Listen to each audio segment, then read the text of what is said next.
Makes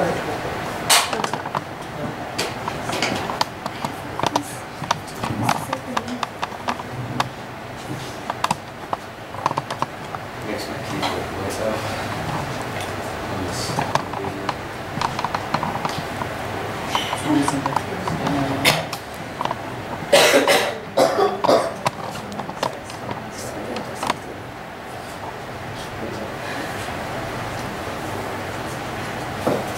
Okay. Think about this.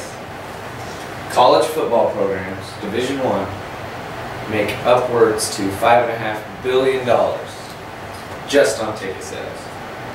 That's not the snack bar, the apparel they sell, or the TV sponsors. That's just ticket sales. $5.5 billion. Which leads me to say that maybe money plays a large role in the actions of college football programs and football programs. But I think there's a bit too many influences that may affect college football programs and maybe stop them from exerting their full potential. Of the 118 Division I college football programs, only 66 are able to play for a national championship. And it is simply because of money. And moreover, the BCS. Known as the Great Satan of college sports to Dan Wetzel, Josh Peter, and Jeff Bassan, the Bowl Championship Series has had their fair share of backwards and unforgivable decisions. The Bowl Championship Series is a selection system that creates 6 bowl matchups involving 12 of the top-ranked teams. And 2 of the teams get to play for the national championship game.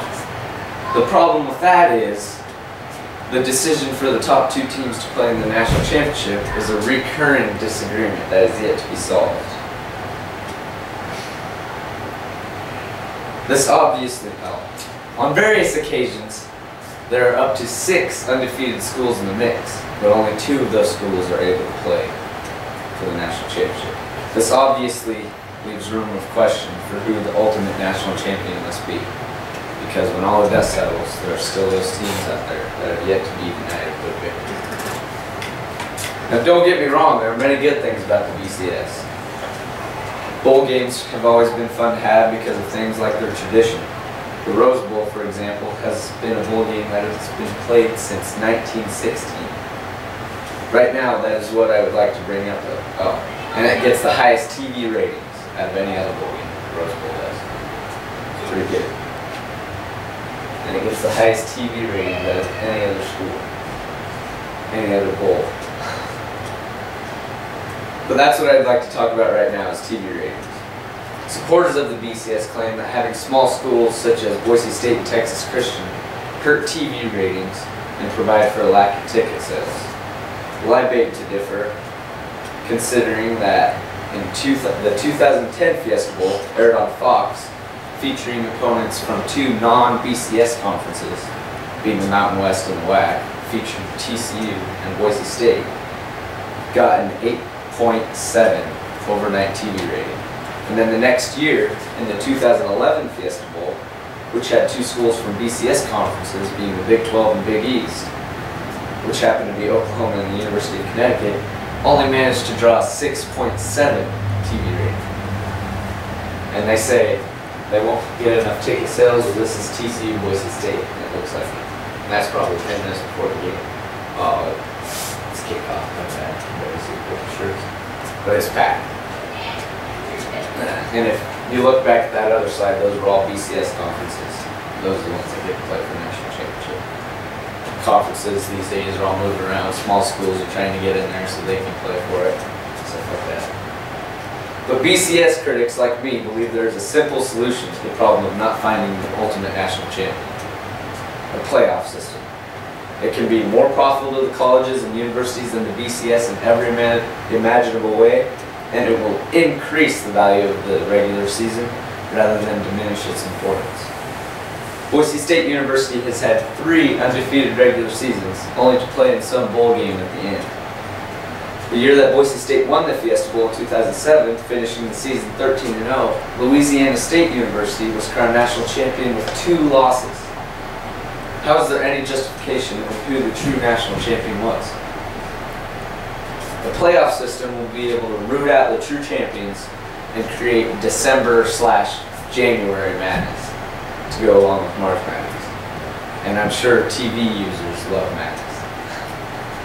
A correct, well set up playoff system will feature each team from the conference, each winner of the conference. Like right here they have Central Michigan, MAC champion. Up there they have Troy, Sun Belt champion. And then there will be 5 at-large bids. So here's an at-large bid. They didn't win the conference, but they're still really good teams. The BCS ranking system can still be used, though, to find those at-large teams, which combines the coaches poll, Associated Press poll, and the computerized rankings to form the top 25 teams in the FBS, Football Bowl Section. But it can work out like this, and they might play 1, 2, 3, 4 extra games, 3 extra games, because usually they play both, which NFL plays 16 no matter what each year, so it's not that much longer.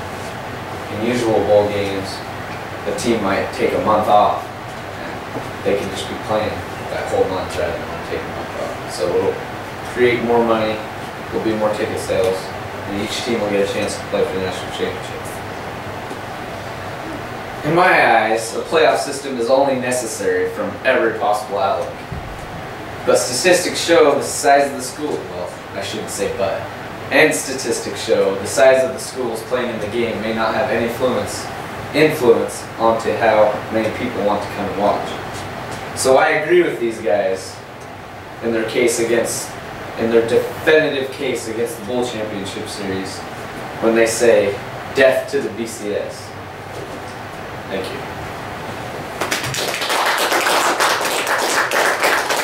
I forgot to put my references on the computer.